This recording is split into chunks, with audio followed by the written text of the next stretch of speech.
Good morning. It is 5:42 a.m. on Wednesday, May 30th, 2007, 2018. Yeah. You thought I forgot? Nope. It was a trick.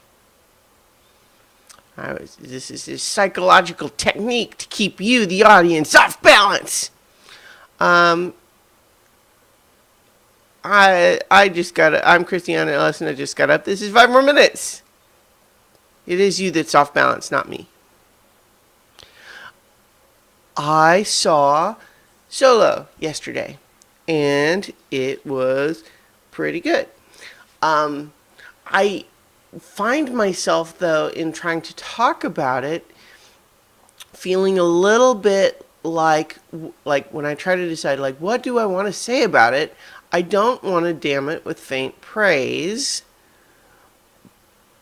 because I did like it. But I guess I can't help but think of it in terms of comparison with the other new Star Wars movies, and I don't think that I liked it as much as those, which is a high standard to hold because I liked Force Awakens and the new one, Last Jedi, a lot, and I liked those a lot. They blew me away. Like, I was super invested, on the edge of my seat, like, oh my gosh, what's going to happen? And Solo was like, I know what's going to happen, really. I think that is ultimately the key. I'll talk about what were my expectations going in. Boy, my voice is a little scratchy today. I lately have enjoyed being a little bit curmudgeonly about any type of prequel sort of thing, in the sense of just feeling like, by and large, I don't want Hollywood to make prequels. Like, the idea of telling a young Han Solo story,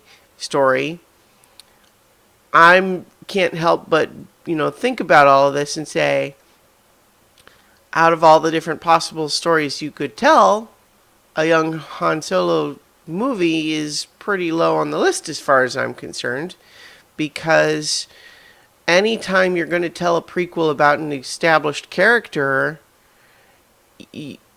some element of the stakes is automatically reduced. Not because, like, in any general Star Wars movie, it's already going to be very unlikely for the main character to die, right? Like, that's just part of the genre, is that, the idea of, plot armor, and it's nice when you can have the disbelief suspended, and especially if the tone that they're going for is kind of fun adventure. It's not like you expect the main character might die, and therefore just knowing that they won't in this movie because they're around later, doesn't automatically mean you have this issue, because there's plenty of movies where they, like I said, you either know explicitly or in some other way that the character's going to live. But I guess it just means that you also have, like, an end point. Like, we know who Han Solo was at the beginning of A New Hope, and so do I really feel like we need a story with a defined end point? I don't know. Like, I don't want to make it sound overly negative, but I was definitely coming to it from the perspective of, do we really need this? No, we really don't. But if they're going to make it, I hope they make it good. And they did. I liked it. I think part of the risk in this sort of thing is that you always have people with a ton of established expectation in terms of how they imagined certain things happening, and then obviously there was previously the extended universe stuff, I'm just looking at my camera settings and not liking how pale it's got me looking this morning. But gosh, all distracted. The point ultimately is, and I'm not getting into more detail because I don't want to give spoilers. It's still pretty fresh out. Is that just I had a good time.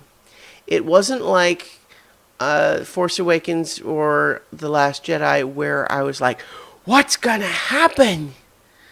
I'm on the edge of my seat.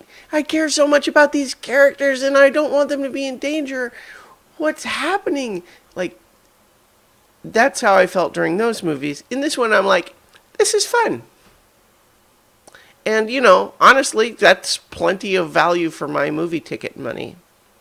Yeah, that's how I felt about Solo. So, I'll go ahead and leave it there.